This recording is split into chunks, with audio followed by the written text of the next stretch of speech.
Bonjour à tous, je vous retrouve aujourd'hui pour une nouvelle recette. Donc là, ce sont des toasts avocat œufs, très simples et très rapides à réaliser. Souvent, je me prépare ça le midi ou même le soir quand j'ai vraiment pas trop faim et que je veux pas me forcer à manger un plat complet. Donc pour ça, vous allez avoir besoin d'un avocat, d'un œuf, du pain de mie. Moi, j'avais pris du pain de mie complet et du fromage à tartiner. J'avais pris donc du boursin.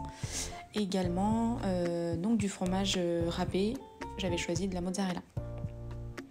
Donc là je viens couper mon avocat en petits morceaux et ensuite je viendrai également ajouter donc l'œuf. Il faut savoir que l'œuf je l'ai cuit au préalable environ 6 à 8 minutes, mais plutôt 8 minutes maximum, parce que j'aime pas quand il est vraiment trop cuit.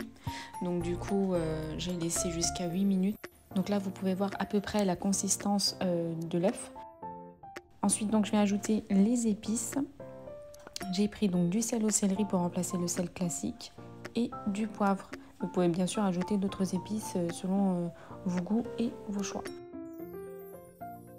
Donc, je vais venir écraser tout ça en mélangeant bien les épices. Donc là, on va écraser à la fois donc, les ingrédients et en même temps donc, mélanger les épices de manière donc, à obtenir une bonne pâte pour pouvoir l'étaler plus facilement sur nos pains de mie.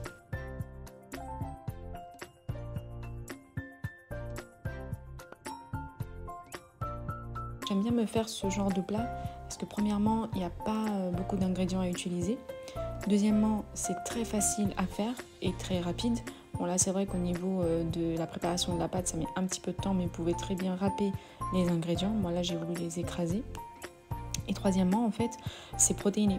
Ça peut être donc consommé à la fois au déjeuner, comme je vous le disais, ou même le soir, à partir donc, de 18-19 heures, pour pouvoir être calé toute une nuit, en fait, directement. Vous n'avez pas du tout faim. L'avocat, c'est assez gras comme fruit, mais il ne faut surtout pas hésiter à le consommer, bien au contraire. Donc là, je viens tartiner mes tranches de pain de mie de fromage boursin. Bien sûr, vous pouvez utiliser le Saint-Moré, vous pouvez utiliser le tartare, tout autre type de fromage que vous aimez. Donc là, je viens mettre sur chaque tranche de pain de mie. Donc j'étale bien.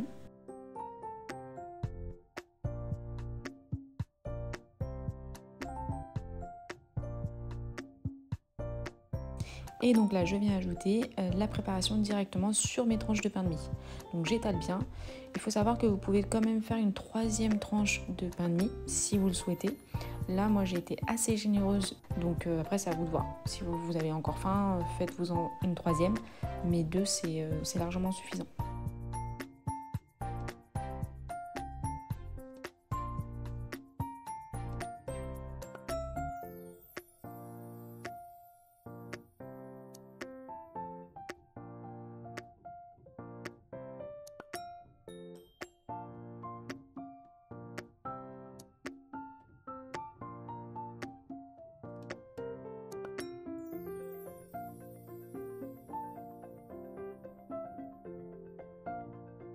Donc pour terminer, on vient ajouter le fromage râpé. Alors tout à l'heure je vous ai dit que c'était de la mozzarella, mais c'est un mélange de mozzarella, fromage râpé, gruyère. Et le troisième, je ne sais plus c'est lequel, c'est un mélange de 3 fromages. Mais encore une fois, vous utilisez celui que vous aimez. C'est juste en fait pour que ce soit un peu gratiné sur le dessus et que vous ayez aussi un petit bout de fromage en plus. Alors moi, pour le faire gratiner, j'utilise mon air fryer. Je vais le faire gratiner à 190 degrés pendant environ 2 à 3 minutes. Bien sûr, vous pouvez le faire aussi dans un four traditionnel. Je vous conseille de le faire à 180 degrés pendant environ 5 à 6 minutes, à surveiller bien sûr au niveau de la cuisson. Donc là, pour ma part, c'était mon repas du soir. Donc j'accompagne ces 2 toasts, on va appeler ça comme ça, de thé. Donc c'est un thé, peu importe que j'ai pris là, c'était douce élimination je crois, hibiscus, fruits rouges et je ne sais plus quoi. Voilà, donc comme ça au moins ça me fait mon petit dîner et franchement ça m'a calé. Non seulement c'est hyper bon et il y a tout ce qu'il faut en fait. Ça vous permet d'avoir un repas équilibré, bon, sain et protéiné. Voilà, donc j'espère que cette recette vous a plu. N'oubliez pas de liker, commenter, partager si ce n'est toujours pas fait et surtout de vous abonner. Je vous dis à très bientôt pour une nouvelle recette.